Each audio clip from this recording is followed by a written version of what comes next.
അസ്സലാമു അലൈക്കും വറഹ്മത്തുള്ളാഹി തആല വബറകാതുഹു.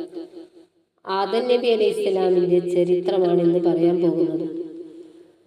ആദം നബി അലൈഹിസ്സലാം മനുഷ്യവർഗത്തിന്റെ പിതാവ്. ആദ്യ മനുഷ്യൻ, ആ മനുഷ്യനെ അള്ളാഹു സൃഷ്ടിച്ചു. മണ്ണിൽ നിന്നാണ് സൃഷ്ടിച്ചത്.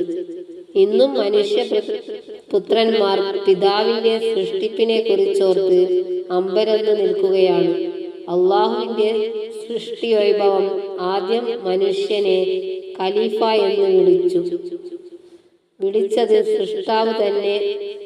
ഞാൻ ഭൂമിയിൽ ഖലീഫയെ നിയോഗിക്കാൻ പോകുന്നു.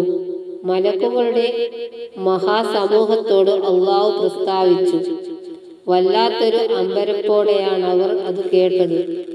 ഭൂമിയിൽ നേരത്തെ നിലനിന്നിരുന്ന ഒരു വർഗത്തെ കുറിച്ച് അവർ പെട്ടെന്ന് ഓർത്തുപോയി. ഭൂമി